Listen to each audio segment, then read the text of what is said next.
Good evening, everyone. Right now, it's 9:01 on December 20th. By the way, if you want rugs, Sahara's visiting. She has lots of unique designs. I can't wait to find out what they bought today. That'll get back to supporting you and your enjoyment of the island.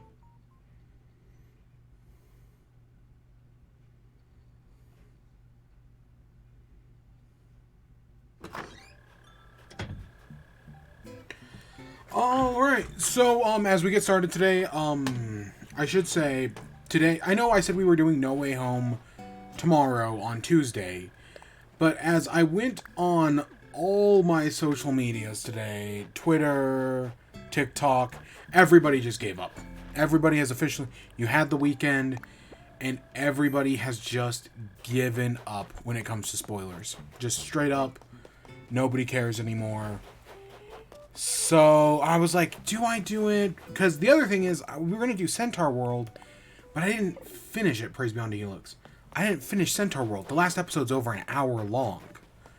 So it's like, fuck. Okay, oh, I didn't realize they were both right there, both the snowballs. So I was like, do we do Spider-Man No Way Home spoilers today? I guess we could. And I kind of debate. Because I was going to stream earlier, but then I debated on it for a little bit. No, Zuck, you can't leave. I love ya. Don't go. It does mean someone's open to leave, so... Whenever that happens, that happens. But yeah, I was like, do we do it? Do we not do it? And I decided, you know what? I'm going to do it. We're going to do No Way... Even though it's not what I wanted.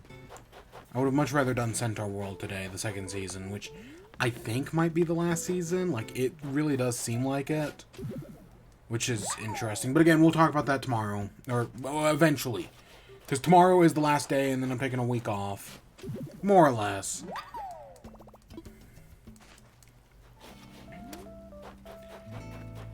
Yeah, it's just... I don't know. It's hard. But, so we're doing Spider-Man, but I'm not gonna just like, oh, here, we're gonna start talking about spoilers now. I'm gonna actually do some, like, normal Animal Crossing for a little bit. So we're gonna do that first. But I also did this. So you got this big fancy spoiler graphic. Spoilers, right, which is different than this one. Big fancy spoiler graphic that's not very fancy at all. And when that's on, and once I turn that on, just assume spoilers for the rest of the thing. And probably once it turns on, it will be on for the rest of the episode. But that's, again, we will talk about that in a little bit. We're not going to start with that. We're just going to do some more normal Animal Crossing. I don't think I have any news to talk about, so... Yeah, that's a thing. Yeah, today's just going to be a very... You know, we're probably going to walk the museum and whatnot today. It's literally just going to be me talking Spider-Man. We're not going to the Happy Home Paradise or anything. At least I don't plan on it. But yeah, you know, I believe in giving people fair warning. Of course, I have at times given like very blatant, like, hey, spoilers, and then people just still don't notice. Like, and God, the one time that pisses me off is I gave spoilers for like a 10-year-old anime. And someone still got pissed off at me. Even though I give this massive spoiler warning, and I'm like, hey, yeah. And the show's like 10 years old, so I didn't even need to give a spoiler warning. But you know, I like to anyways. And yeah, someone got pissed off at me for doing it. That fucking asshole. And I didn't even give I gave spoilers for like the first like half of the season. I didn't even spoil the whole thing. I just spoiled, like, one of, like, a few twists in the show. And that was it. And people still got pissed about it. Or at least one guy did. He was angry. I doubt that. That video doesn't even exist anymore.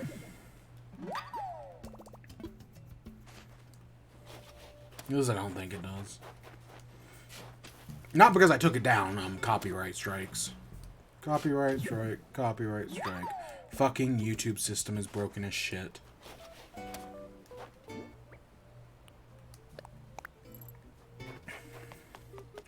Oh, I don't know if we'll have sugarcane today or not. It would be nice, but I don't know. We could bake a pie. Some pancakes for edgy pancakes. Because I still have never harvested any of this wheat. No, it looks like we don't. We'll come back and water them later. I think that's actually all the fossils for today.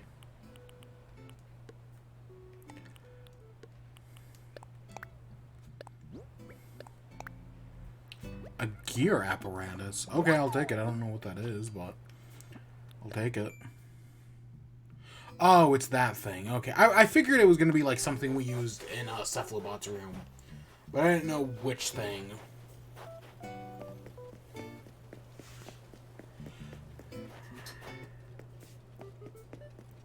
Alright, let's go talk to Blathers and Brewster.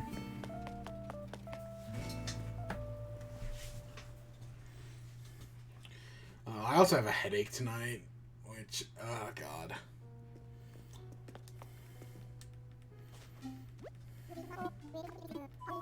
Yes, how can I, let's assess my fossils. Famous painting is, I think, the Mona Lisa, so I know we already have the real version of that, plus I know the one we have is fake. Because the Mona Lisa, god, there are so many fake variants of it.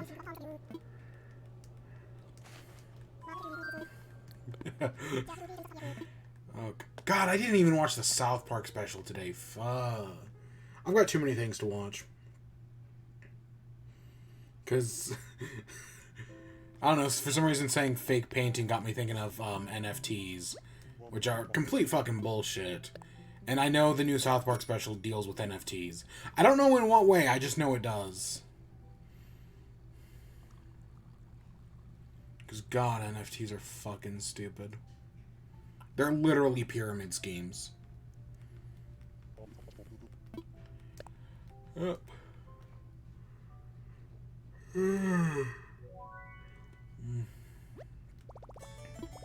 I actually made a pancakes for dinner last night. Speaking of edgy pancakes, that's what I did tonight for dinner, pancakes. God, so good. So good.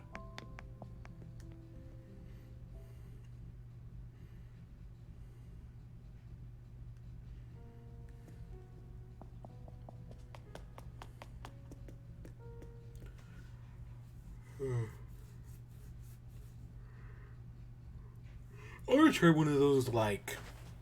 Is it like you make pancakes in, like, a rice maker? And it makes, like, a really, like... It makes, like, a dome pancake that's, like, really fluffy. I gotta try that at some... I don't own a rice maker. But I'm kind of curious to try that. Because I've seen videos of them. They have a name. I don't think they're cloud pancakes. They've got a specific name that I don't remember. Oh my gosh, is there a half a panel? Oh my god. Oh. I'll buy that. That changes the game. Holy shit. I don't know by how much that changes the game, but I know that changes the game. I want to sell... And I know we're not buying turnips next week, so... Who gives a shit about turnip prices? Probably not anyways. I can still check.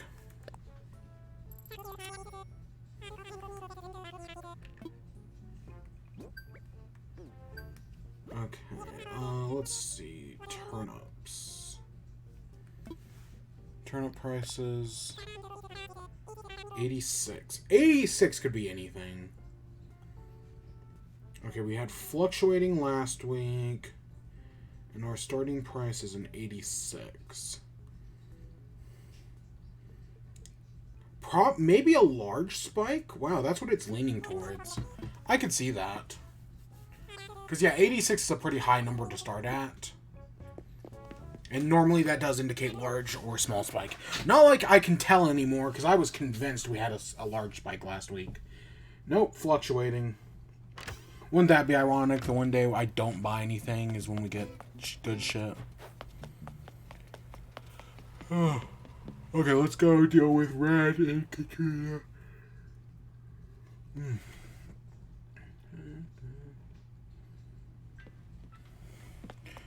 So I've been playing Minecraft. My base is basically finished. I need right now I need books for my enchantment table area. And you know, books just take some time. Because, you know, you gotta breed cows and you gotta make sugar cane and it takes a minute. So I've been like, and of course cows don't have a guaranteed chance of giving you leather. So it's just like, it's taken its sweet time. I did find a lot of diamonds. Gosh, diamonds are so common in the new update. I have more diamonds than I have coal at the moment, I think. Because, yeah, digging out my base, I got so many diamonds. Oh, this is real. Both of them are real. Holy shit. Both of these are real. Oh. Do I have shock on here? Both of these are real. I'm gonna start with the Rosetta Stone. Holy shit, both of these are real. That's amazing. And they won't change out tomorrow because today is Monday. And they just changed out yesterday. Or they changed out today is what I mean. Holy shit.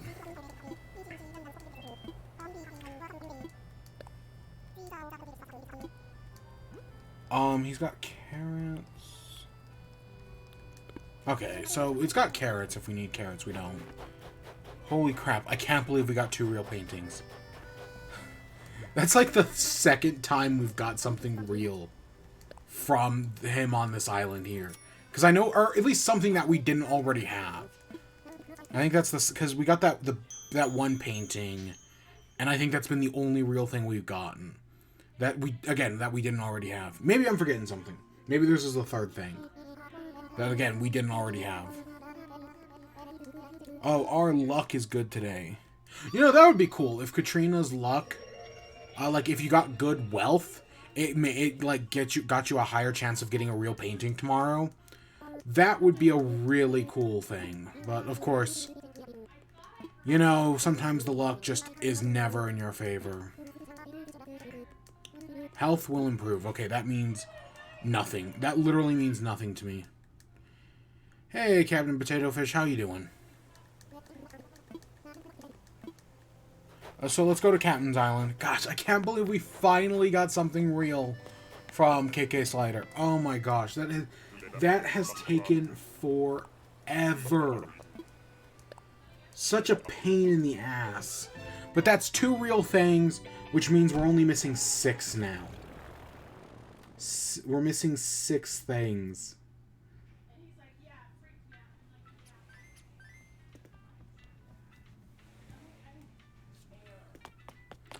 I'm doing. I have a bit of a headache right now, but other than that, I'm doing okay. I'm excited to talk Spider-Man tonight because I've been holding it in all week. And watch, when I finally get around to talking about it, it's just gonna be like, I like the movie, and that's it. Oh gosh, I've seen so many TikToks today because I think I got into TikTok, and man, my TikTok is nothing but comic book people. So like that's all it's been all day. It's just people finally talking about No Way Home because they've given people the weekend to see it. Freaking comic book TikTok, man. There's some funny stuff though. There is some really good stuff. I haven't seen it. No worries. When we get to talking spoilers, if you want, you can go, and maybe I'll see you around another day. But I totally get it. I totally get it. I was at a Christmas party, and I was the only person there who had seen it. And everyone was just like, no, don't talk about it. Don't mention it. We haven't seen it yet. Funny.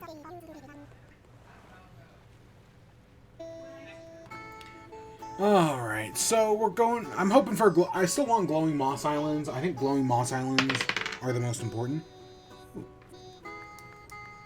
So yeah, I'm looking for a Glowing Moss Island, because there's so many Glowing Moss DIYs that I just straight up don't have yet.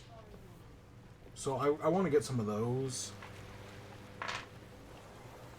But you know, that will take time, so we'll see. Oh yes, Glowing Moss Island. This is the best one in my opinion. Because the glowing moss looks cool, and you get the DIY bottle for the glowing moss. We might go buy the Happy Home Paradise today just to get the DIY bottle, because I keep forgetting it. We also haven't found Sahara today. She's supposed to be here somewheres, and I didn't see her anywheres.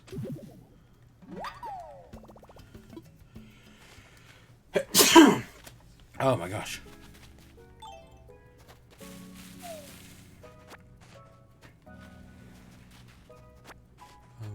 Yeah, I'm playing Minecraft.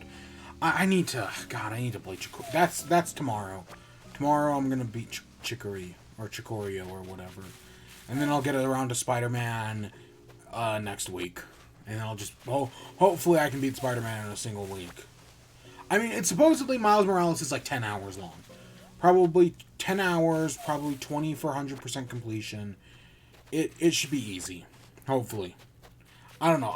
I really want to play it now, especially after seeing the new movie, which I know are only tangentially related, but still, it's curious. Oh, yeah, security. I keep getting recommended Markiplier's video on Security Breach, and I'm like, I am so tempted because I don't think I'm gonna buy the game. You know, like I probably won't because I keep telling myself I'm done buying games for the year. I'm done buying games for the year, and I keep breaking that, but I'm trying. Because I freaking bought Dark Souls, so yeah, I keep breaking that. But yeah, I see Security Breach, and I see Markiplier's video, and I'm like... Because I never really watched Markiplier play FNAF. But I know, like, he's so popular when it comes to it, so I'm like, maybe there is some merit to this. And I've seen people talking about the game, and I'm like, oh, that might be entertaining. But they're, like, hour-long videos, and... There's so many other things I could be doing in an hour. It is awesome. Okay. People have been memeing the security guard jump scare, which is funny. Like the memes I've seen out of that because of how bad it is supposedly. And yeah, it doesn't look great. Again, I didn't hate Springtrap. I know people hated Springtrap's jump scare. Didn't hate it. Give me a second. I need to blow that out.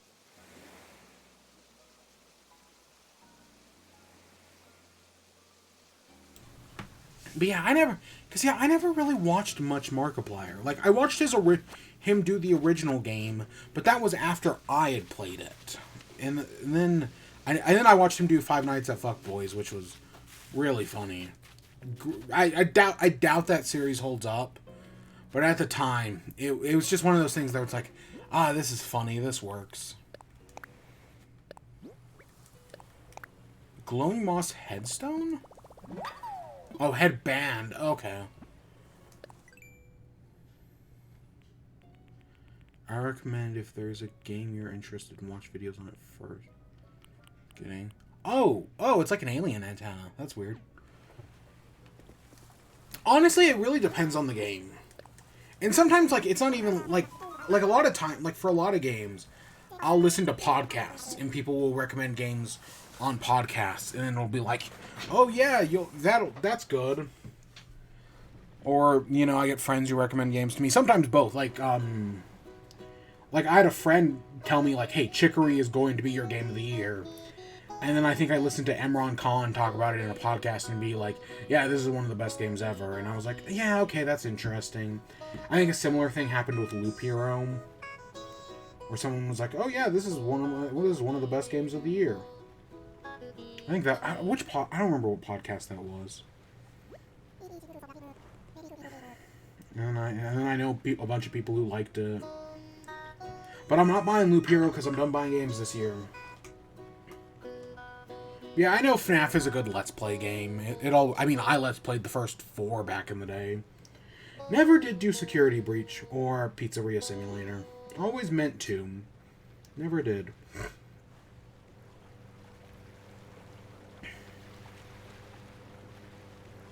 Yeah. Oh, those videos are garbage nowadays, I bet. But that was the time. That was the time.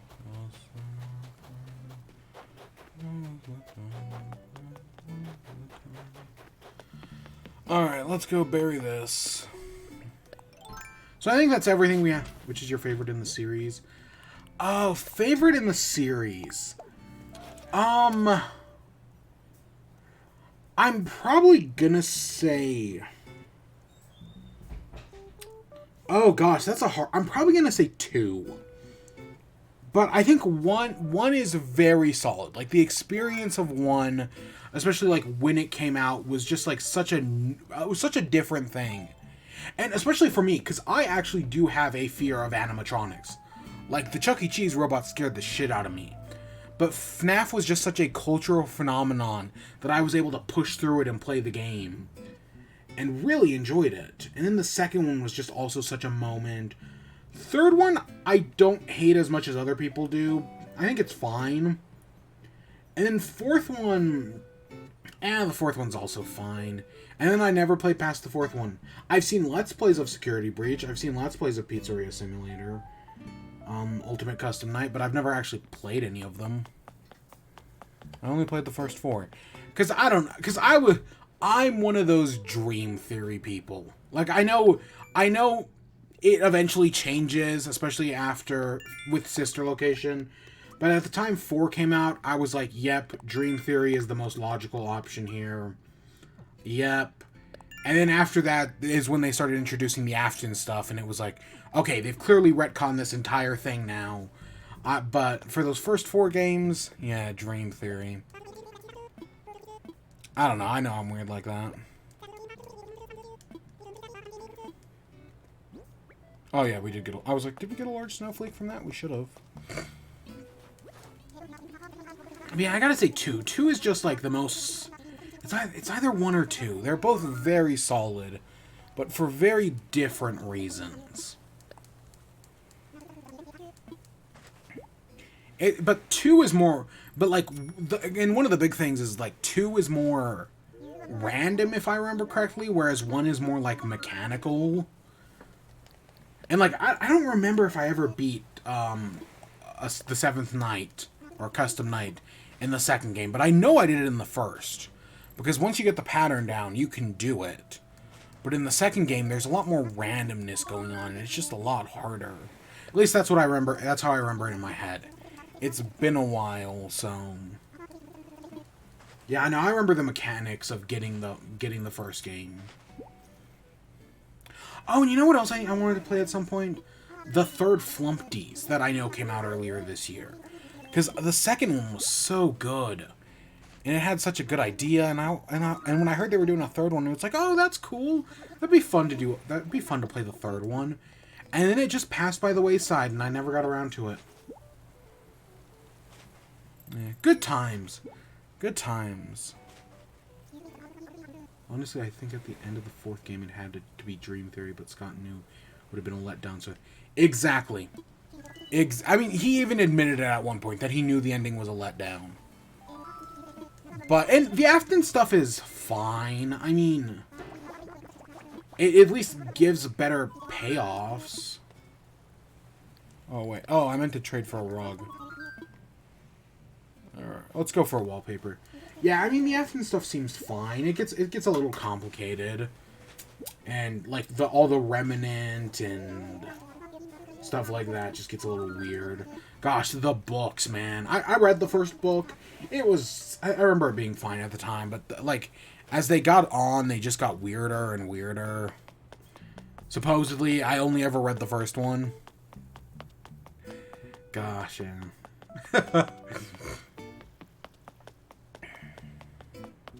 I always meant to go back and read the other 2. I was even thinking about it, because earlier this year in, like, October, I was like, I went through, like, some FNAF nostalgia, and was like, oh, you know, maybe I should. I was always kind of curious how the books ended, because I know they get weird at some point, and I read the first one, and I almost did, but I decided not to at the last moment.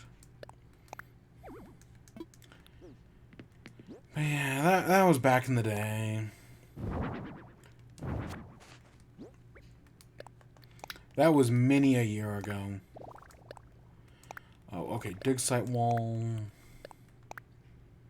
Purple mat.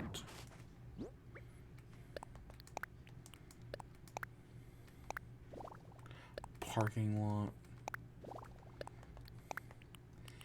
And finally, a stadium wall. Yeah, I think I already had that one.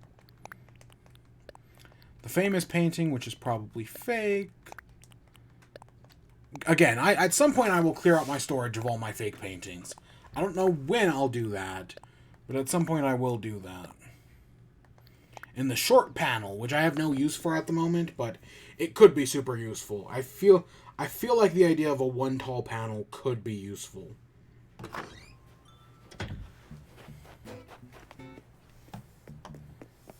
Yeah, I'm thinking that the books are trying to retell the story, but with the different pieces. But it just didn't. Yeah, I mean the first. Yeah, that's basically that's what I remember from the first book, is that it was just kind of like the story. It was basically trying to give the games a story, and it was like laying out all these characters and pieces. And I think it did a fine enough job at it. Again, I haven't read it in years, so I don't know how well it holds up. But at the time, I was like, yeah, this is fine. And then there was that movie they were talking about for a few years. And then that Banana Split movie came out, and it was like, oh, this is terrible. I have no faith in the FNAF movie now. Because the Banana Split Gang movie was so terrible. And then I think there was a Nicolas Cage movie about, like, living animatronics as well. That was also terrible. I don't know. That sounds like something Nicolas Cage would do. And there was supposed to be a Minecraft movie for a while, and if they based it on that Minecraft book, I think it could maybe work, but I doubt they will. Gosh dang it, I always forget to check the computer.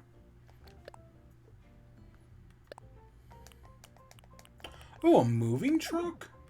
I don't have enough bells. Yeah, we already have all that. Okay. I'll get some more bells.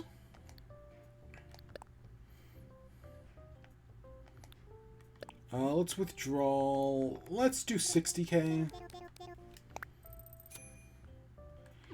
That should give us a little spending money afterwards for tomorrow.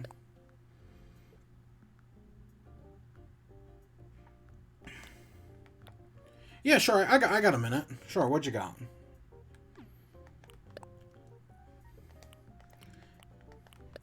I never played Minecraft Story Mode. I did watch a Let's Play at one point, but I never actually played Minecraft Story Mode. I don't know. And then I found out about the YouTuber thing, and I was just like, you get YouTubers to play the characters. You don't get them to play themselves. Like, come on. It did not seem good.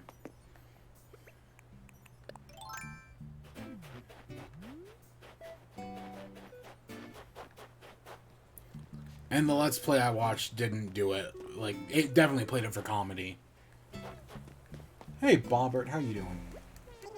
Hi, it's me, Bobbert. I love long walks that keep your feet entertained. I still don't really have a voice for Bobbert. I should probably figure that out. So I think since we're not doing anything today, I think we're going to catch some snowflakes, maybe shake some ornaments. You know, simple stuff like that.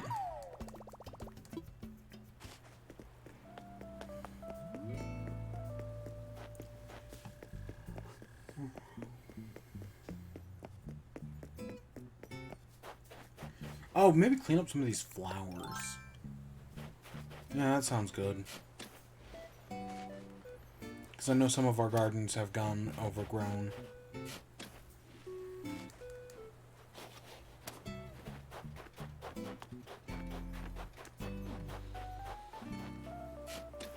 My brother had just got it, and he was really excited about it. He spent a while getting through the first chapter. Turns out you have to pay for the rest of the chapters. Yeah. Did they give the first chapter away for free? Or did he just purchase it? Yeah. Yeah, that was the Telltale model, to be fair. Is you buy the chapters one at a time, or then if you just waited for the full game to come out, then you could just buy the... Like, that's how I got Life is Strange. Because I know that was episodic, but when I bought it, all the chapters were out. So I just got the whole thing. Never finished Life is Strange as well. I played the first 2 chapters and that was it. Never beat it. I really should beat it at some point. But yeah, hey, at least they finished it. Like, I know D4, Dark Dreams Don't Die, never got finished. I think they released the first, like, 2 or 3 chapters, and then never released the last one.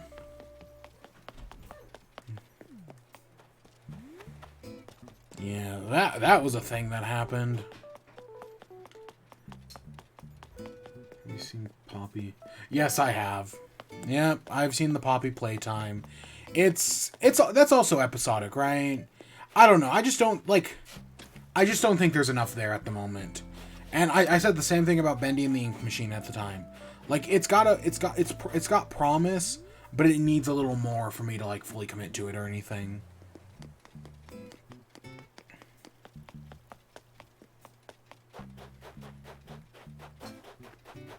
Yeah, I eventually had to look into what that Poppy playtime was, because everybody just kept talking about it. And I was like, okay, color me curious enough. So I looked into it, and yeah, it was fine.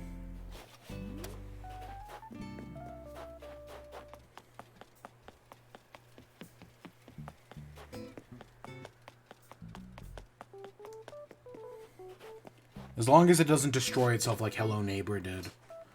Gosh, what a mess that one was. And then they kept making them. Whatever. Who was animated? I hope the next chapter. Yeah, the animate, like the chase scene at the end is pretty good. It works. It's really effective. But yeah, I want to wait to see more of what it does before I'm like, yeah. Plus, I also don't, it's funny. I like FNAF, but I'm just not really that much of a horror person at the end of the day. I don't really like play, like I have Resident Evil, like the Resident Evil games. I don't really feel a desire to play them. Like, I probably will, but I'm not like in a rush to play any of them. Like, because I have 7 and I have 2. And I'm like, they're good, probably, but I just don't really play that many horror games. And I know Resident Evil 4 was good, but Resident Evil 4 wasn't really that much of a horror game. It was more schlocky action movie. That's why it worked. But I do want to play Silent Hill 2. God, it sucks that Konami is such a terrible company.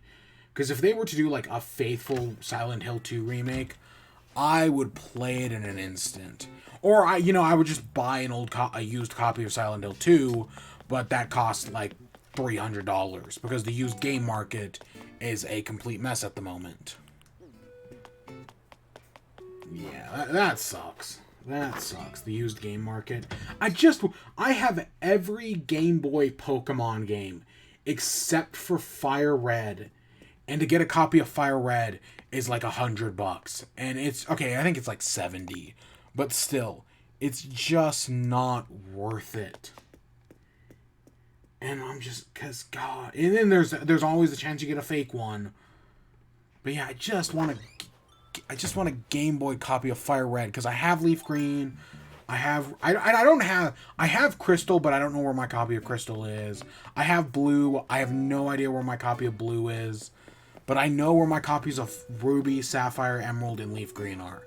I'm just missing Fire Red. This is why I didn't become a video game collector. But yeah, the collector market is in shambles right now. I have my own job. Yeah.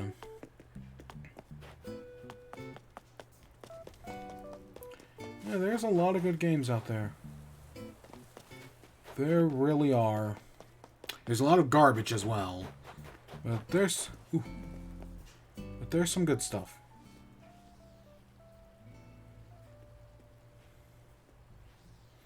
I don't know, I just need to stop buying video games. Like, I have too many. It's not that I have too many, but I also have too many that I'm just not playing. Like I bought Dark Souls and I haven't touched it yet. I bought Spider-Man Miles Morales like a month ago and I haven't touched it yet. Instead, I've just been playing Minecraft because of the new update.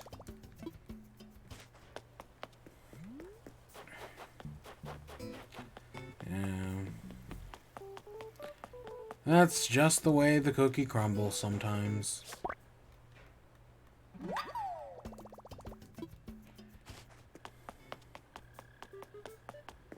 The update is something else. It's been really interesting. It has been.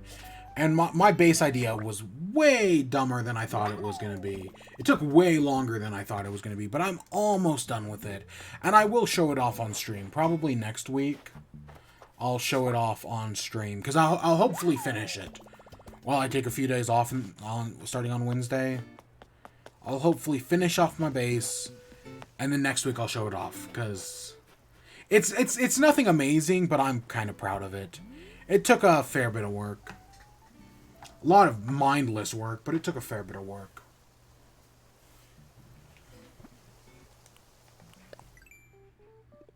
But yeah, and then the new update's fun, and then I saw Bedrock Edition got the beta. At least I think it's only on PC or it's only on Xbox or something. Bedrock Edition got the beta for Tadpoles today, and there's some of the Warden stuff already implemented, and they've been pushing out screenshots for the Warden. And it's really fascinating. It's real. The next update's going to be crazy, but this update's already... Like, I think the new world depth just adds so much to the game. And some of the new caves are so cool. Like, some of the stuff I see, like, venturing around, it's just like, wow, this looks beautiful. Not all of it, but some of it. So, I think this... So, we're doing No Way Home spoilers tonight. And we have to start somewheres. And I think we're going to start now. So I'm just going to put out the general spoiler warning. We're talking No Way Home. This is the type of movie that you cannot talk about without talking about spoilers. That's just the kind of movie it is. It's like Endgame. So I'm just going into full spoilers. If you want to check out right now, I don't blame you. I'll be here tomorrow, and then I'm taking a few days off, but I'll be back next week. Still trying to play Animal Crossing all the time because of its 2.0 update. So yeah, I'm gonna get into full spoilers right now, and I'm just gonna go straight into it. We're gonna put up a little spoiler banner thing just to be like very apparent, like, hey, spoilers. And this will basically remain on for the rest of the stream. But I just want to be very apparent here that yeah, I am doing it. But go see the movie. I'll just say, go see the movie. Yeah, have a good night, Captain Potato Fish. I'll see you around maybe some other night. Yeah, I totally get it. But yeah, it's a really good movie. I recommend seeing it. If you're a fan of Spider-Man, it will deliver. It will stand and deliver. It's really good. I really enjoyed it. One of the better MCU movies. And that's what I'll say. And then, yeah, we're going to go into complete spoilers. I'll do it in, I don't know, like 30 seconds. Let me take a drink.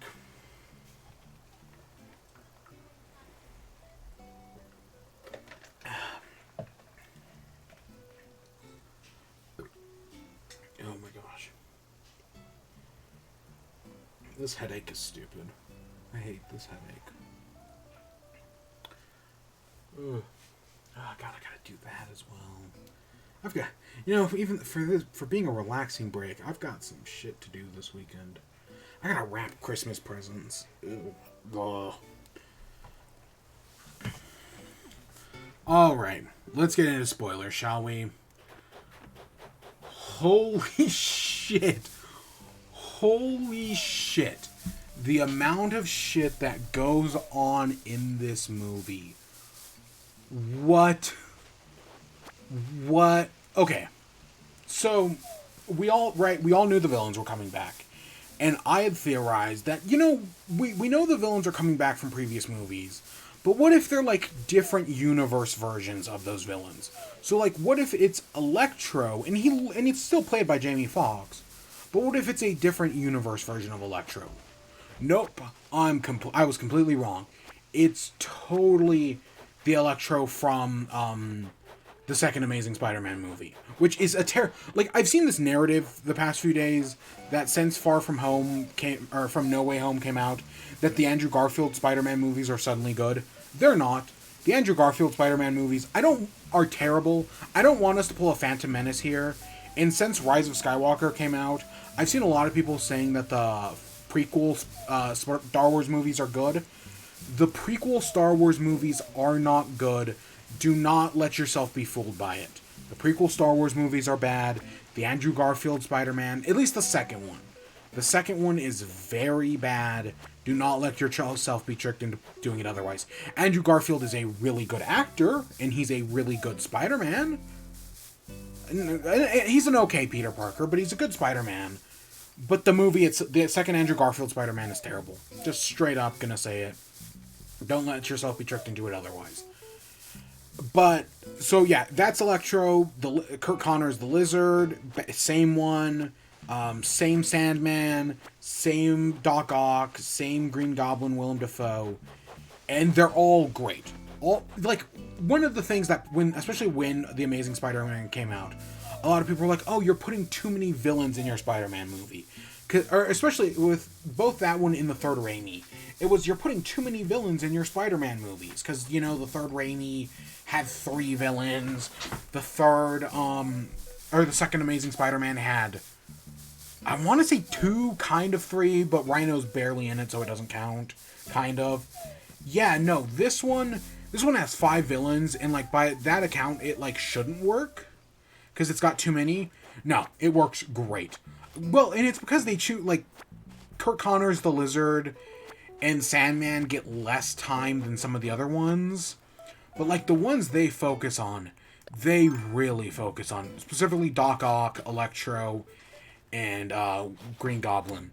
They focus on them. Because one of the great things that this movie does is it's not just about stopping and defeating these villains. That's what it sets out. Oh, you gotta round up these villains because, right, Doctor Strange casts the spell that makes it so that he wants the world to forget that he's Peter Parker. But instead, it ends up attracting people from other universes who knows who that Spider-Man is Peter Parker. That's, the big mistake. And then it's okay, now he's just got to round up the villains and send them back to their universe. But nope. Twist. He realizes that when they get sent back, they're all going to die. So now Spider-Man wants to save them, which is one of the most Spider-Man moves ever. There was a TikTok going around a few weeks ago about how, if Spider-Man were to ever go to Gotham and, the Joker were to threaten one of his loved ones, Spider-Man would just kill him. Right? That was a joke that sometimes Spider-Man just murks people. And, I mean, it was a funny joke, but no, that's not Spider-Man. That's not Spider-Man. And watching this movie, it's no, he could just... This is a movie that can be solved with the press of a button. He's captured all the villains. He's created Doctor Strange created a spell in a box, and by pushing a button, it sends all the villains home. Spider-Man could end this with a push of a button. And he doesn't do it because he wants to say, right, all these villains, all these people who have hurt him, or who can hurt him, he wants to save them. That's great. That is a great move. It really does get Spider-Man. Because, yeah, he's trying to, save these villains. Doc Ock. Doc Ock, right, he has the metal arms, but he's supposed to have a chip in the back of his head that allows him to, control the arms instead of the arms controlling him. But in Spider-Man 2, the chip breaks, and now all of a sudden, the arms are, talking to them, and he hears their voices in his head. Well, in this movie, they fix the chip, and, there's an amazing moment where they put the new chip in, and then he just, says, I hear silence. I forgot what this sounded like. And it's amazing. Because all the actors do great. But yeah, he's trying to cure the villains. He's trying to save them. Of course, the one thing I wish... So, yeah, again, spoilers. I'm just going to keep saying that occasionally. At the end of the movie, he does save them all. And at the end, I wish there was a little montage of seeing the villains back in their universe getting their happy ending. Right? Finding out that, no, Alfred Molina does live. And because, okay, so in the second Spider-Man, he's working on, right, getting the sun in the palm of your hands with his, machine. His machine literally creates a little sun that he wants to use to power New York, but it doesn't work, and it could almost destroy the entire world, or New York City and whatnot. And then in this movie, he steals the arc reactor, or, well, Jamie Foxx does, Electro, but then, right, because by this point, he's already been redeemed, for lack of a better word, Doc Ock pulls it off Electro, and he has it, and he's just like, the power of the sun in the palm of your hand. And Tobey Maguire's Spider-Man is right there, and he's just like, wow, you're all grown up, Parker. And it's a fantastic moment. But yeah, like, I would have loved, like, an end montage that shows, like, oh, hey, Peter and Doc Ock are back in their universe working together to try to recreate the arc reactor. And, like, stuff like that. Like, hey, Kirk Connor the Lizard, not only is he cured, but everything's going to work out great. Willem Dafoe, he's back in his universe. And while, yeah, his son's probably still dead, he's back in his universe. He's got his own faculties. Flint Marko's back with his daughter. I would have loved, like, a quick ending montage. Just, like, showing that, yeah, this all worked. Because at the moment, you could totally interpret this as he gets his senses back, and then Doc Ock still dies, sacrificing himself to save the city. Which is totally possible. That Green Goblin still gets stabbed by his glider. Both those outcomes are equally as possible. And I like the idea of that all this effort, it does actually save these villains. Like, it doesn't just still end in some of their deaths. That, no, it does save them. But yeah, that's a fantastic moment. But him doing all that comes at a price, because in the process of trying to save all these villains, because Willem Dafoe, Green Goblin, shows up, and he goes to Feast, because Aunt May works at Feast in this one, and is like, oh, I need Spider-Man's help. Right, I've got the multiple personality. I need his help. And this is where Peter realized that, no, these villains aren't all terrible, that they're going to go back to their universe and die. We can save them. We can do good. He gets it from Willem Dafoe, but of course, kind of like, I think of Two-Face. Like, there's an episode of the fantastic Batman the Animated Series where they find a cure for Two-Face, but while Harvey Dent wants the cure, his other personality, Big Bad Harv, who is Two-Face, doesn't want it. So, like, Two-Face sabotages Harvey Dent getting the cure. And that's kind of what it is like here. Willem Dafoe, Norman Osborn wants the cure, but the Green Goblin doesn't. So that's the struggle. And it results in the death of Aunt May.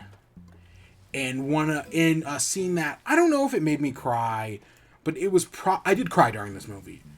I don't know if it was that scene that made me cry, but the death of Aunt May, because at first it's like, okay, she gets attacked by Norman Osborn's, the Green Goblin's glider, but it looks like she's fine. Then she gives the with great power comes great responsibility, which I know people have missed that in the MCU, and I get it, but hey, it's here, because this movie basically says that, yeah, there is no Uncle Ben in the MCU. And I'm fine, again, I was fine with that in Iron Man, and I'm fine with that here.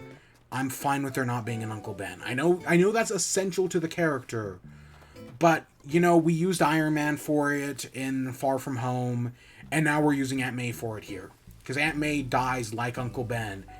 And, like, Peter wants to do the right thing. She dies as a result, because no good deed goes unpunished. But she tells him, no, you have to do the right thing still. Even though she dies, he did the right thing. That's what matters. With great power comes great responsibility. It's a fantastic scene. It's hard to watch. It's hard to watch. But the scene that did make me cry, because right afterwards, so we were worried, what are all three of the Spider-Man going to be in this movie? How much are Andrew and Tobey going to be in this movie? I had theorized they were just going to be quick cameos. Like, at the end of them, like, for that final battle, they were going to show up. That was going to be it. Right? That's what I figured. Like, at the very end, they were going to show up and then the movie ends. Nope. They get up. I don't want to say they get, like, an insane amount of time. But they show up before the final battle. And they all work together, and they get some time to play off of each other.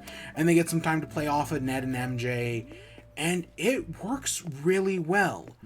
But there's a scene where, right after Aunt May has died, Peter's alone on the roof. Then Ned and MJ come in, and then the other two Spider-Man come in, and they talk about, like, their past and, like, hey, my Uncle Ben died, my Gwen Stacy died, and it's heart-wrenching. That's the scene that made me cry. Just them talking about the people they lost. With great power comes great responsibility.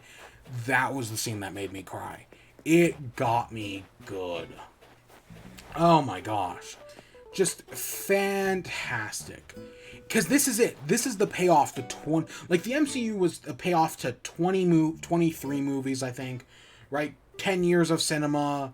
This is the payoff to 20 years of movie. 3 actors, 3 directors. Yeah, I think it's 3 directors. Right? 20 years of films, because the first Spider-Man came out in, what, 2001, 2002? It's been, yeah, 20 years. And it pays off everything. Everything you could want in this movie is here. It's fantastic. All 3 of the Spider-Man interacting together. Like, their introduction scene is already really good. Andrew Garfield and Tobey Maguire just kill it. And, like, them being at, like, Ned's house and with the grandma. Really funny stuff. But there are just so many good moments. That final scene has so many great moments. Oh my gosh. Oh, I know what it's like to be on a team. I was part of the Avengers. And then the other 2 are like, what are the Avengers? That's hilarious. And there's just so many good moments like that. And the final battle just pays off everything. And just seeing them, like, save the villains. And Doctor Strange... Because, okay, Doctor Strange and Spider-Man fight at one point.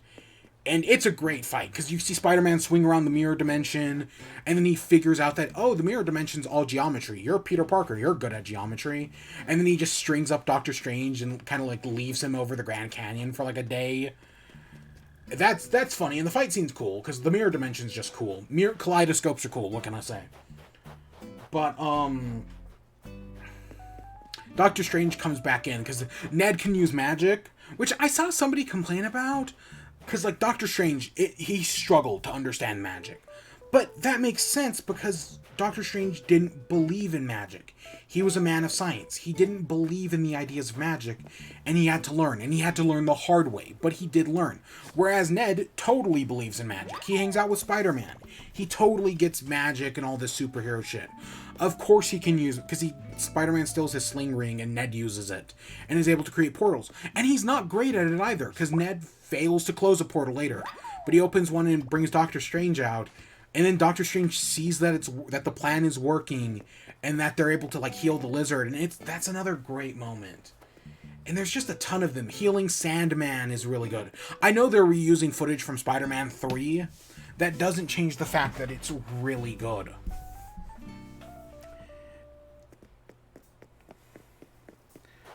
Oh, and then at the beginning, I didn't even so right at the end of, so one of the things I really wanted from this movie is, so as we all, right, Peter Parker getting his identity revealed is something that's only happened like once, maybe twice in the comics. It's happened a few other times technically, but most of the time it was just like, oh, Spider-Man could get someone else to pretend to be him. So, right, like, kind of like that one time Alfred pretended to be Batman, so to stop Victor Strange. Was his name Victor Strange? Or Hugo Strange. Is that guy's name Hugo Strange?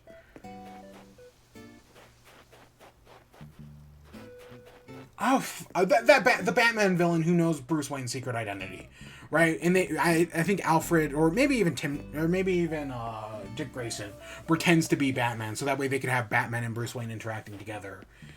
And yeah, like, there's been moments like that in the comics, but it's nice in this that, oh, we finally get to see Spider-Man, right? Peter Parker is Spider-Man, and, like, we spend some time in it as well.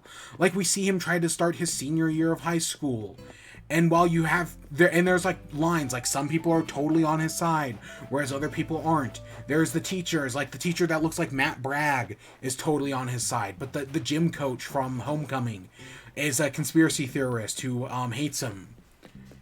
And the lawyer, the lawyer is Matt Murdock.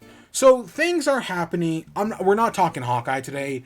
Things are happening in Hawkeye that are very interesting. And now, which has its final episode in 2 days. And now things are happening here. And Matt Murdock is the lawyer. You know, he even like stops a brick with his hand because he sees it coming in, even though he's blind. And it's just, they announced an Echo TV show a while ago, that they're going to be giving Echo a TV show. And, you know, after Echo is a character in Hawkeye, Maya. And, you know, if they give Echo a TV show, good. I like the character. I'd be down for a TV show.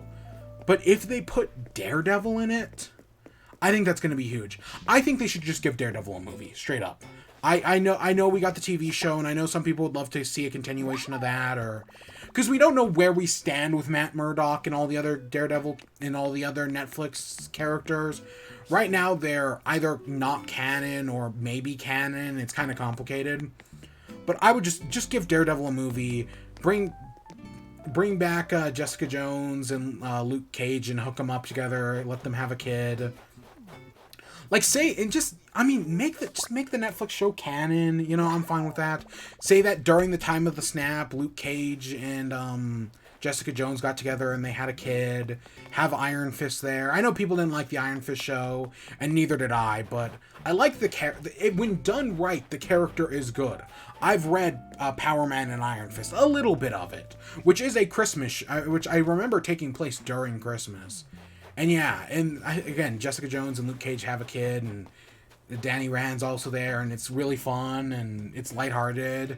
And yeah, I'd love to see that get adapted. Yeah, that's neither here nor there. Just bring back the Defenders, you know, they're fun. Or just do Heroes for Hire, I don't care. I know they're in the comics, they're actually, like, changing Danny Rand and bringing in a new character who's actually Asian, which is one of the big complaints about the character, and I totally get that. But you know, I still like the character of Danny Rand. He's kind of fine. He's fine, and I don't know. It's complicated, and I'm definitely not one to speak on the issue.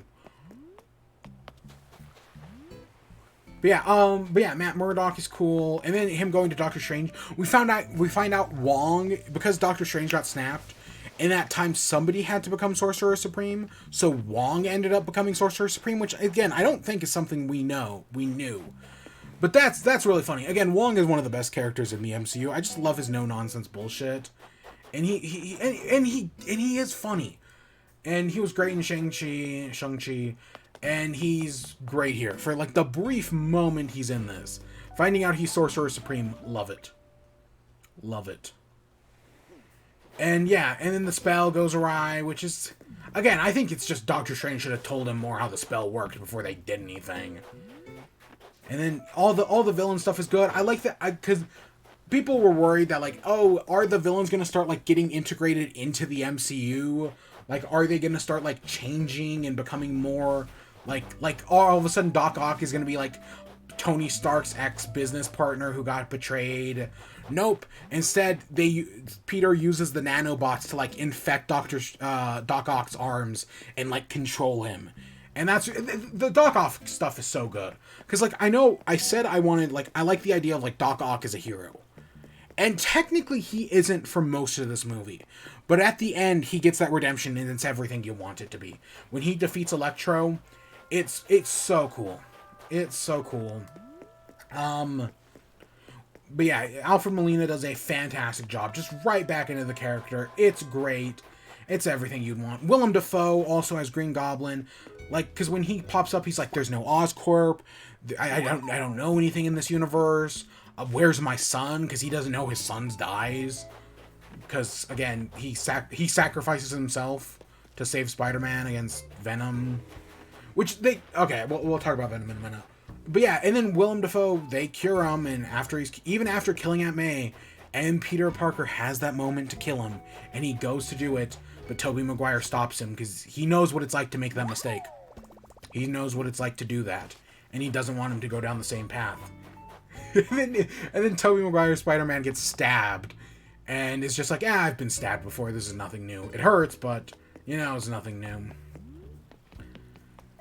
But yeah, it's just so good in so many facets. And, like, for everything I'm saying, there's something I'm leaving out. Some other facet that's just, like, so well done.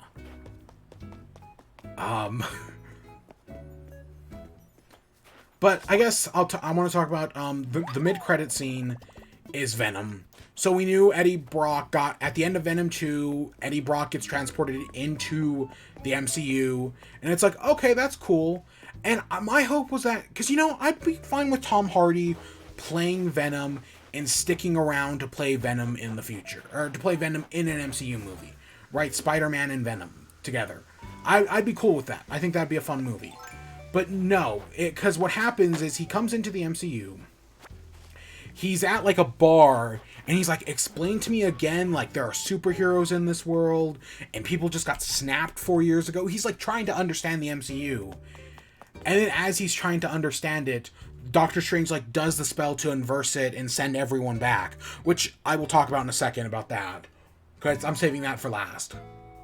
But he undoes the spell to send everyone back, and Tom Hardy gets sent back to his universe. So does any of this matter? So did Tom Hardy coming over is literally just like a brief like 10-second cameo.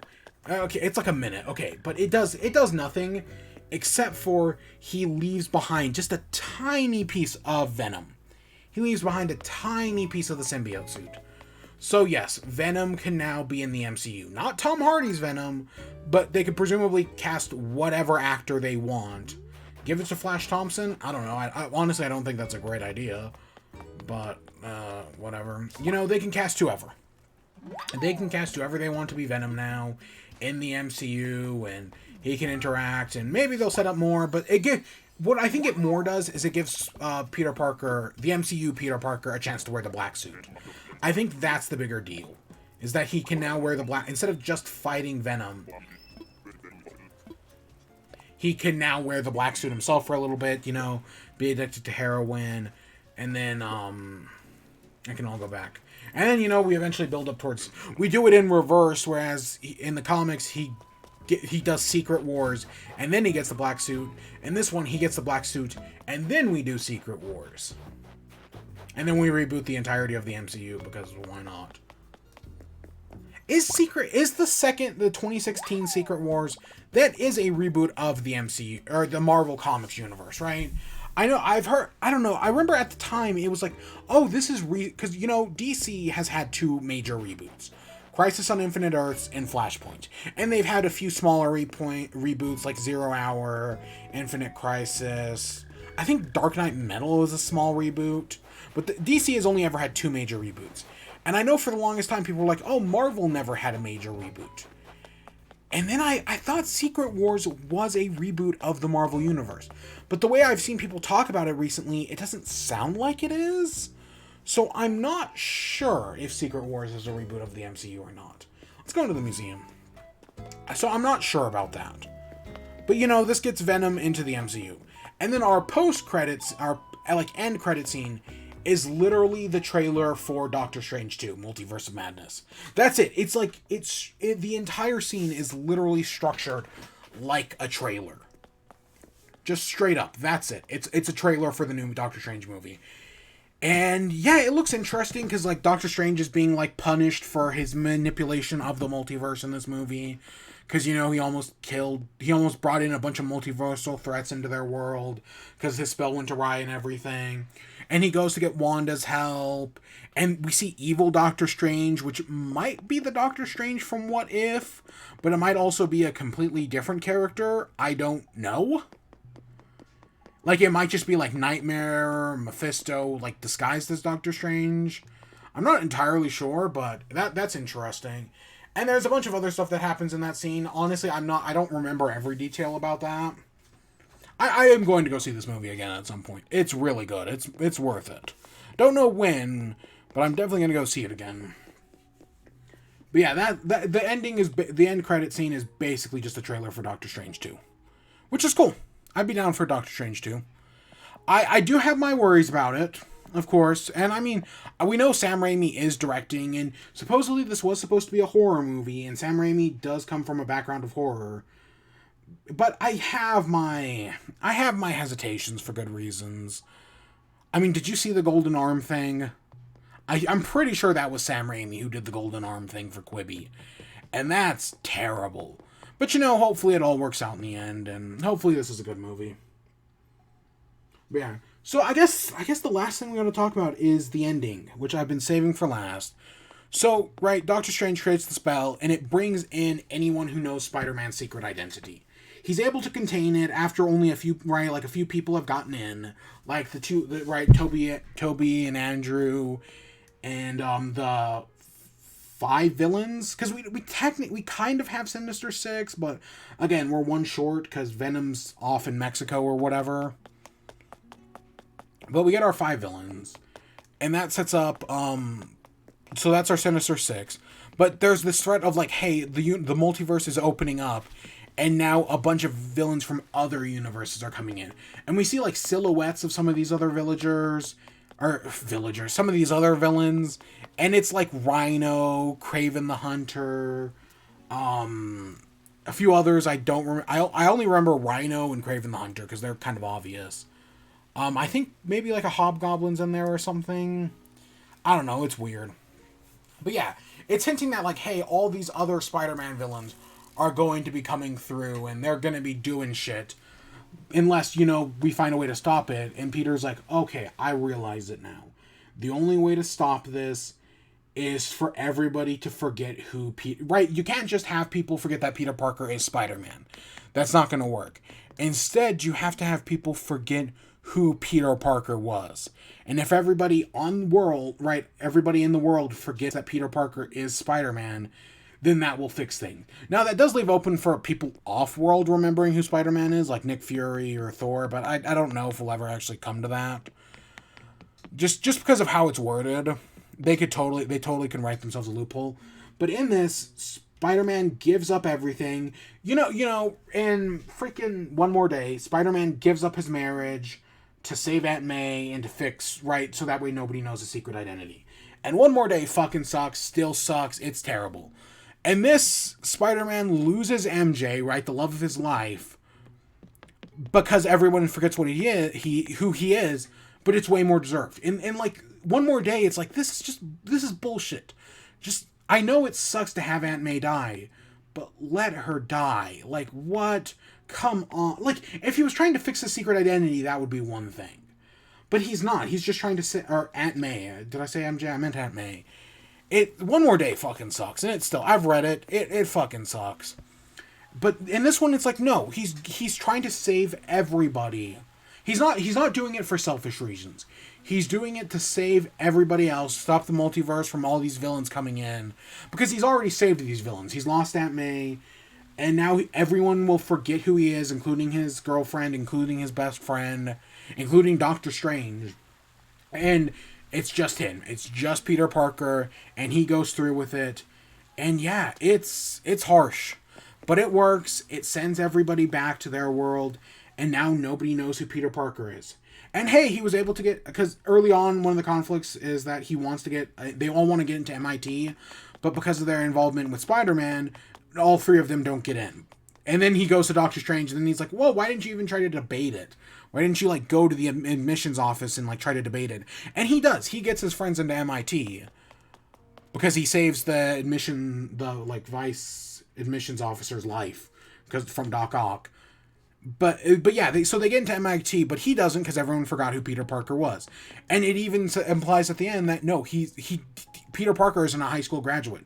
He has to go to community college now because everyone forgot who he was. He didn't graduate high school. He doesn't have a graduation, and he can't just start high school again, so he's got to do his GED. And yeah, it's a big sacrifice, but it's executed really well. And then we end Spider-Man. He's just in his apartment. He's lost everything. He tries to go talk to Ned and MJ, but he just can't. He just can't bring himself to do it. For a moment, I wanted the joke where it's like, oh, who are you? And he gives his name as Ben Reilly. And I was like, that would have been neat. But no, he's still just Peter. He just gives his name as Peter Parker. But he can't do it. He can't tell MJ, so they're not together anymore. But hey, MJ and Ned are going to MIT. And Peter Parker's community college. But hey, nobody knows he's Spider-Man. Now, people forgot who Peter Parker is. They did not forget who Spider-Man is. They still think, right, Daily Bugle is still around. They still think Spider-Man is a menace. Which I have complicated feelings on that. Because I know one of J. Jonah Jameson's big problems with Spider-Man is that he's a masked vigilante. And that once Spider-Man has his secret identity revealed, their dynamic actually changes a little bit. Like, I know at one point in the comics, Spider-Man just straight up told J. Jonah Jameson his secret identity. And he was actually super sympathetic to him. Because, yeah, because J. Jonah Jameson has a problem with vigilantes, not with Spider-Man. Specific, like he has no problem with like Captain America because everyone knows who Captain America is. That's J. Jonah Jameson's bigger problem is with the mask and the anonymity of it all. At least that's my understanding of the character. Like J. Jonah Jameson's not like it's kind of like how it's easy to paint U.S. Walker or John Walker, U.S. agent, as like racist, even though he isn't. It's easy to paint J. Jonah Jameson in that way as well, even though he isn't. Even though there's a great scene from a comic that I saw people passing around about Spider-Man like taking the stand in like court and being like, I was trying to figure out why J. Jonah Jameson hates me, and I realized it's because I'm black. And then J. Jonah Jameson just like freaks out and he's like, I didn't know. How would I know that? I'm not... And that's a really funny. Like if that's from the comics, that's really funny. Oh my god, there's a great moment where Electro's just like, you're from Queens, you protect the poor, you're from the hood. I was so disappointed to learn that you were white. There has to be a black Spider-Man out there, right? That's a great moment. Because it also does poke fun at, because, again, Spider-Man 2 is not a good movie. And Electro, becomes evil because Spider-Man, forgot his name and forgot his birthday. Because that movie fucking sucks. And, yeah, that's his whole motivation. That's Electro's motivation in that movie. This one does a better job at it, for Christ's sake. God, that fucking movie. Please, let's not pretend. I've already seen people start talking that way, pretending that movie's good. It's not good. It wasn't good. Please stop pretending it was. First one I'm up for debate on. I haven't seen the first one in a long time, so I don't remember. I remember it being fine. Nothing amazing, but nothing terrible. Great Stan Lee cameo. The Stan Lee cameo in that movie is amazing, if I remember correctly. But yeah, so Peter Parker, he's just on his own. No, right, for all the people who are like, oh, Peter Parker shouldn't be rich. He shouldn't have Tony Stark's money. Guess what? He's now poor, living in an apartment without a job. And for all those people who are like, oh, well, he shouldn't have Stark Tech. He shouldn't have any of the suits. He should be making his own suits. Boom, he makes his own suit at the end of the movie.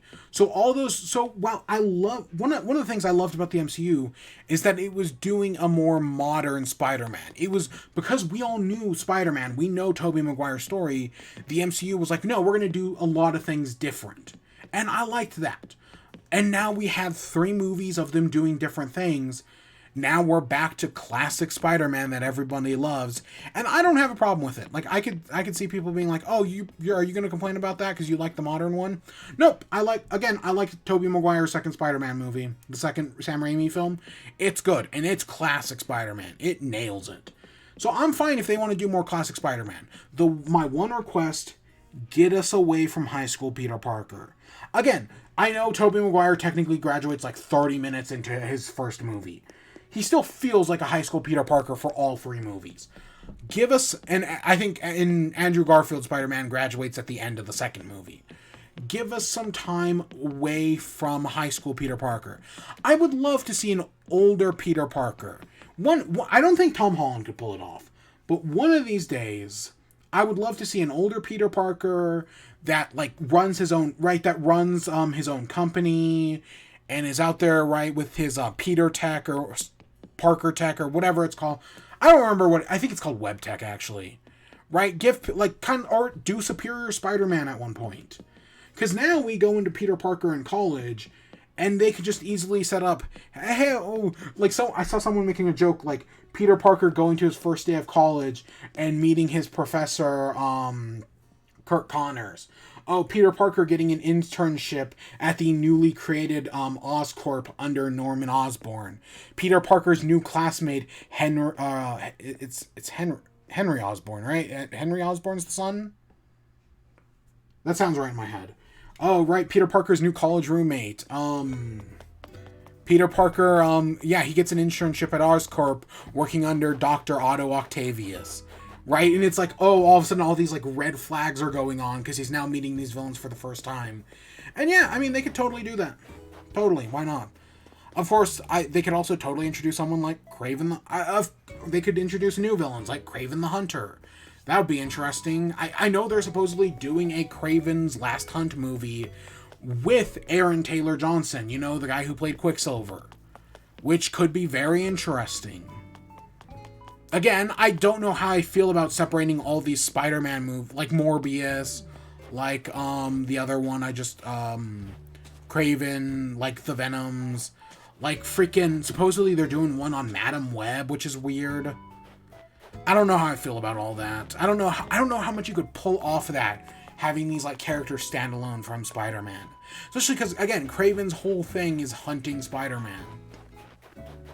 Now, with Peter and MJ broken up, one of the directions I think they could take it in, because, you know, they might get together in the end, but I could also see them not getting back together as well.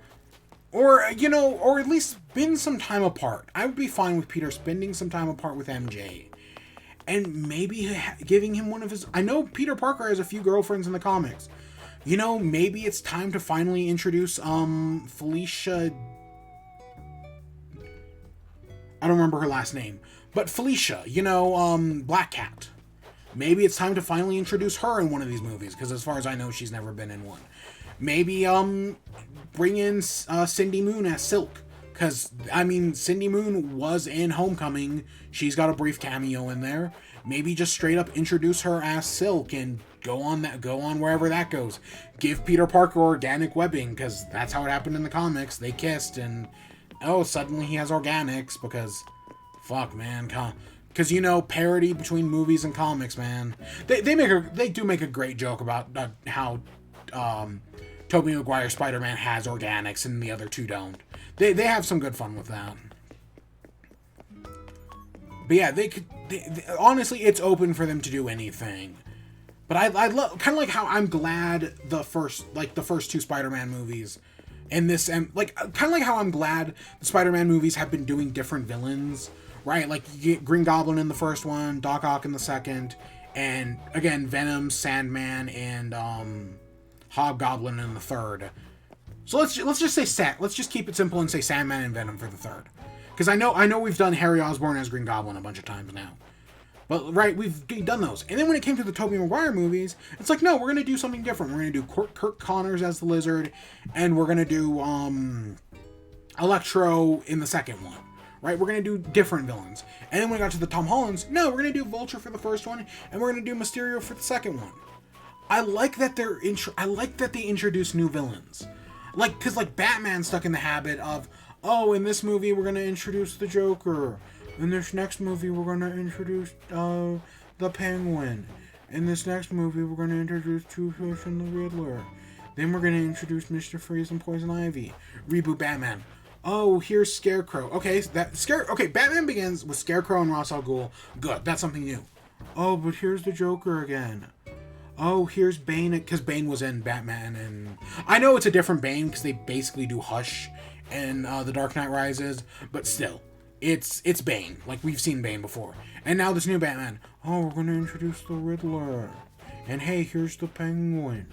Like, I know we've used all of Batman's most iconic villains at this point, so, I mean, fair enough.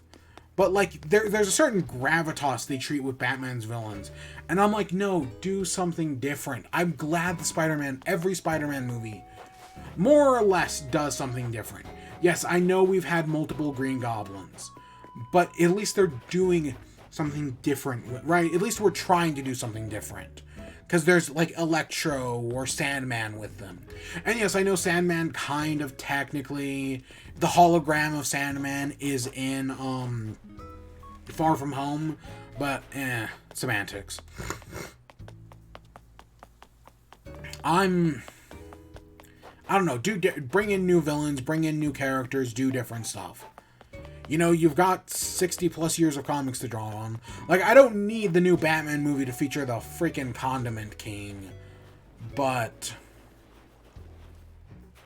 you know what I'm saying. I don't know, I guess it's just we've done everything with Batman villains. And again, there's a reason why we stick to, like, one villain per movie. Maybe with, like, a villain-level henchman, and like Shocker. Shocker is a good villain-level henchman.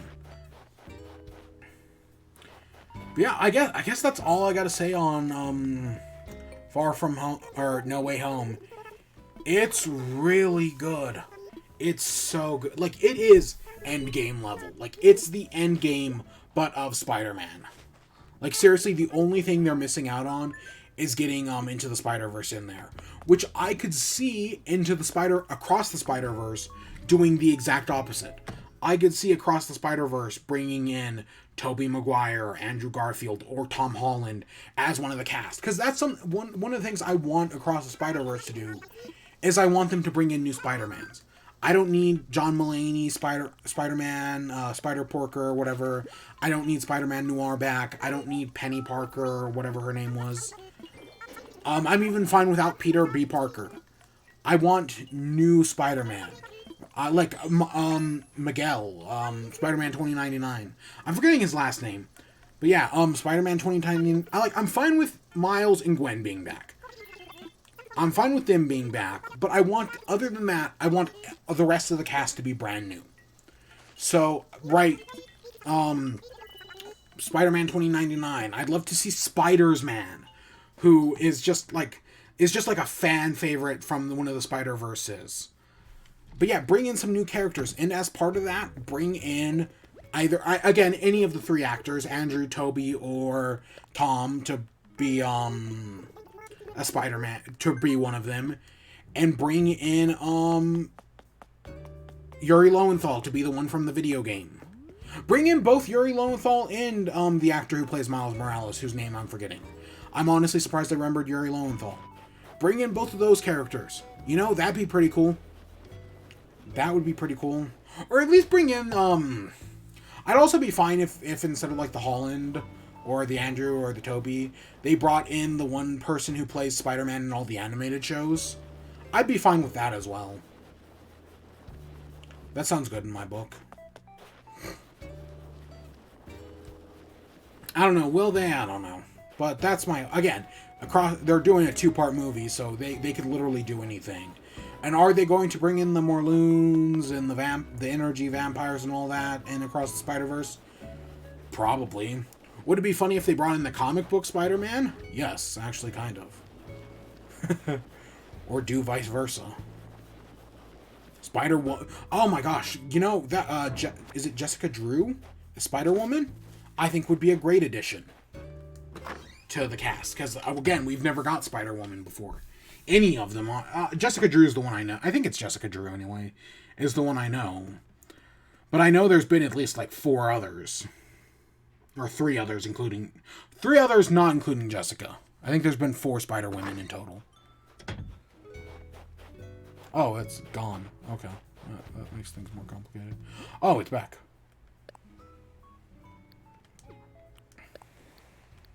Oh, I think we gotta get far away. I think that's why.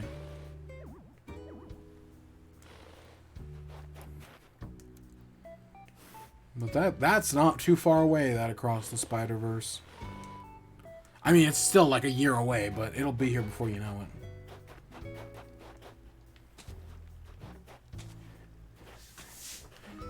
Yeah, just I'm down for new stuff. New stuff is interesting. And yeah, like I said, I would love to see Spectacular Spider-Man at some point in one of these movies. I see, because I don't know the entire reaction from like Spectacular Spider-Man in the comics. Like, did people like it? Did people hate it? It always seemed interesting to me. And like doing something like with that would be super fascinating, because again, it hasn't been done before. Yeah, I've said everything. In my personal like MCU ranking, it's like number 3 or 4. It's either, because it's on par with Endgame, but is it better than Endgame? And that I don't know. That I'm very conflicted on. Personally, I think for the moment I put it at number 4, which is below Endgame. But I could see the argument for it being above Endgame. But yeah, for the moment, I just put it at number 4. Because, yeah, so it's below. So my personal list, number 1, Civil War, number 2, Infinity War, number 3, Endgame, and number 4, Spider-Man No Way Home. I'm going to have to see it again, obviously. Like, I will probably see it again at least 1 or 2 more times. 2, 3, 4, 5, 6, 7, 8. Okay, now let's roll it back.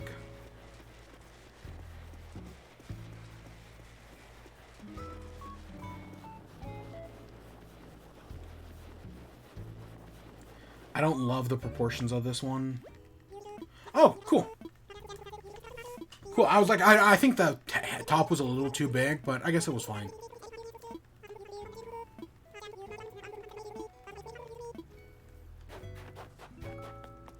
Oh, hey, what's up, Peck? I'm fine with the one we have.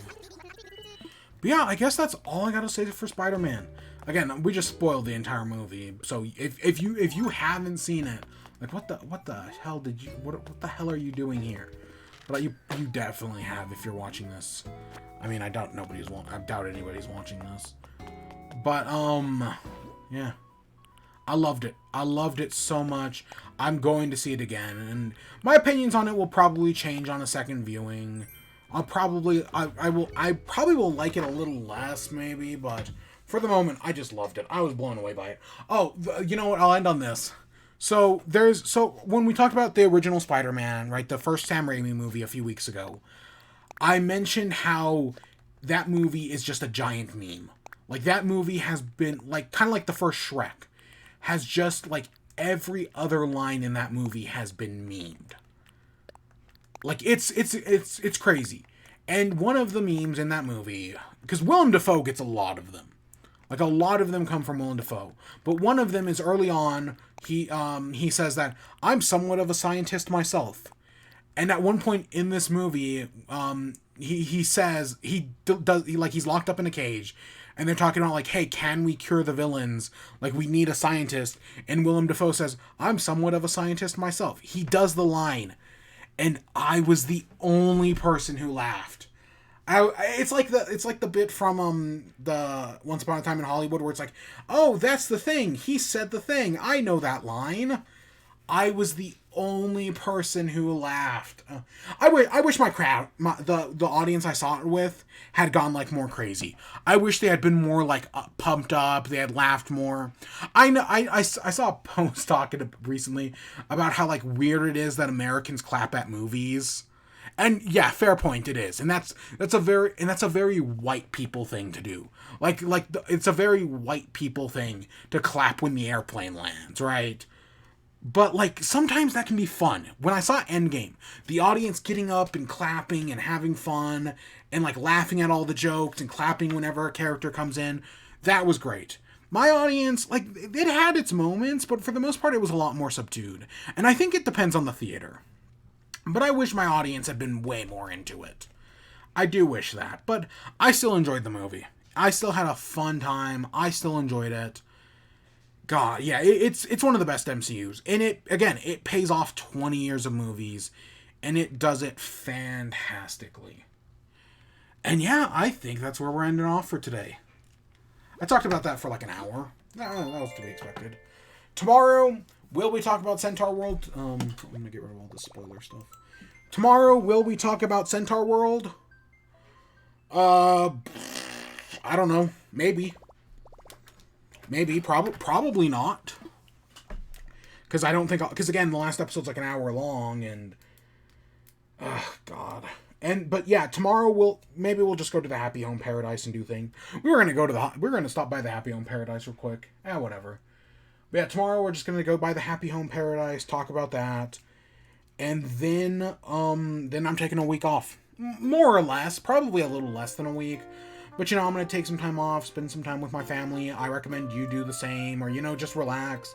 Play some games. Play some Animal Crossing. Whatever makes you happy. And, yeah, we'll be back next week. But we'll talk about that more tomorrow. But, yeah, with that, hey, I got my Spider-Man out of the way. If I had done it I should have just recorded something the night I saw the movie. I would have had so much more energy, gosh. And I would have, because I guarantee you for everything I talked about, there's like a dozen things I forgot. That in the moment I was like, oh shit. But, yeah, it's still really good. Oh my god. With that, I hope you all enjoyed. Stay tuned for more. Until next time, peace.